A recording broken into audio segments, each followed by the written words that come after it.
Baik, Assalamualaikum warahmatullahi wabarakatuh. Selamat siang rekan-rekan sekalian dan salam sejahtera untuk kita semua. Semoga rekan-rekan sekalian dalam kondisi yang baik.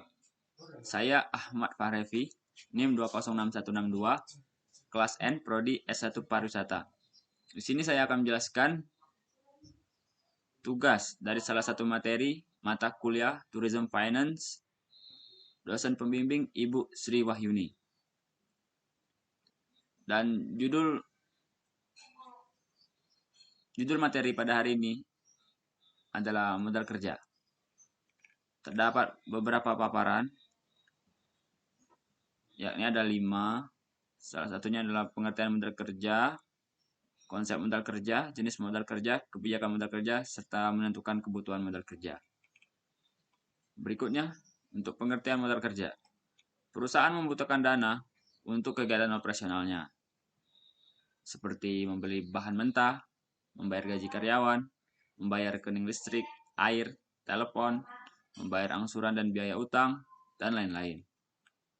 Alokasi dana untuk biaya-biaya operasional adalah dalam rangka memperoleh hasil dari penjualan produk atau jasa perusahaan. Kemudian, working capital. Working capital atau disebut juga dana yang digunakan untuk membiayai kegiatan operasional perusahaan sehari-hari. Berikutnya elemen-elemen lancar atau aktiva lancar dan utang lancar. Terdapat sebuah grafik di sini dari kas masuk, kas keluar hingga proses produksi. Dan terdapat 3 konsep modal kerja.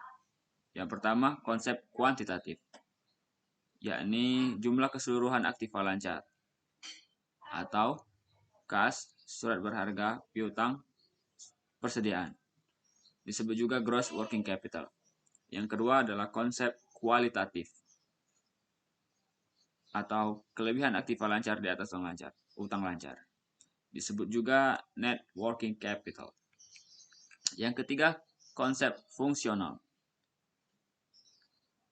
Terbagi menjadi 3, yakni dasar konsepnya pada fungsi dana yang digunakan untuk memperoleh pendapatan.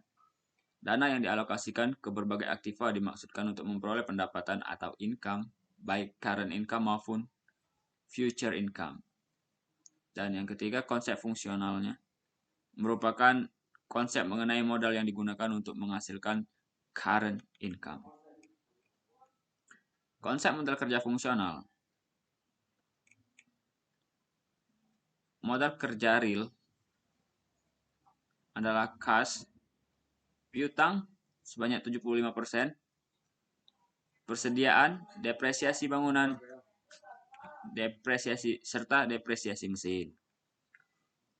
Selanjutnya modal kerja potensial.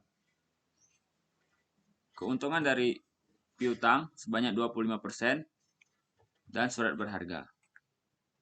Kemudian bukan modal kerja, contohnya adalah tanah, bangunan, dan mesin. Jenis modal kerja terbagi menjadi 2 golongan, yaitu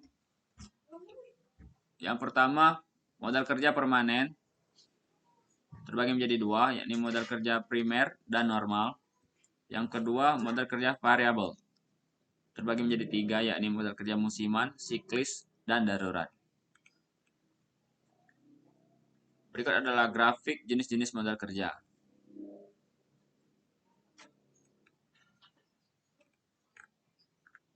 Kemudian, kebijakan modal kerja. Yang pertama, kebijakan konservatif,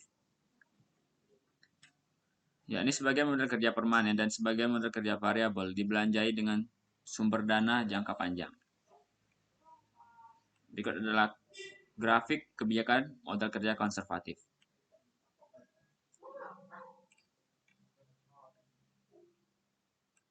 Berikutnya, kebijakan modal kerja kebijakan agresif, yakni sebagian modal kerja permanen dibelanjai dengan sumber dana jangka panjang, sedangkan sebagian modal kerja permanen dan modal kerja variabel dibelanjai dengan sumber dana jangka pendek.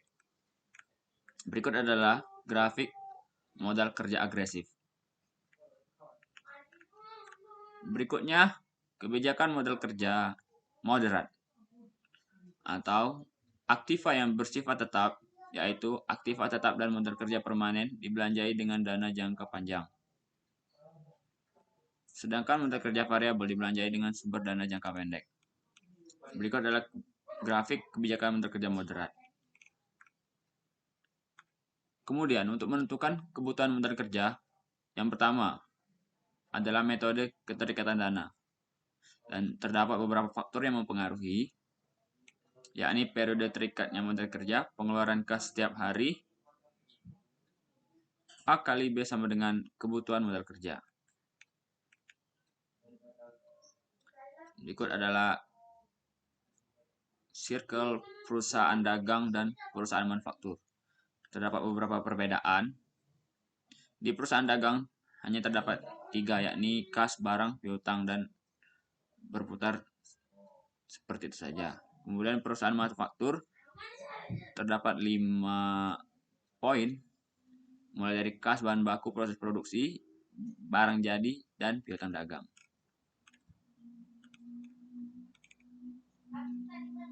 Baik, berikutnya adalah contoh soal.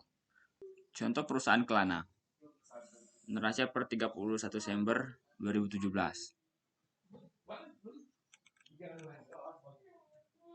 Terdapat laporan laba rugi dari perusahaan Kelana. Dan pertanyaannya adalah, hitung berapa lama hari perputaran dari setiap elemen modal kerjanya, berapa periode terikatnya modal kerja bagi masing-masing elemen, dan dengan asumsi perusahaan mampu menghasilkan penjualan 75.000, maka berapa kebutuhan modal kerja. Baik, di sini langsung saja kita jawab. Perputaran masing-masing elemen modal kerja adalah perputaran kas sama dengan penjualan dibagi rata-rata kas sama dengan 60 juta dibagi 462.500 adalah 130 kali. Dan perputaran piutang, rumusnya adalah penjualan dibagi rata-rata piutang, menghasilkan 31 kali. Perputaran persediaan, harga pokok persediaan dibagi rata-rata persediaan dan didapatkan hasil 18 kali. Jawaban kedua, yakni periode terikatnya elemen modal kerja.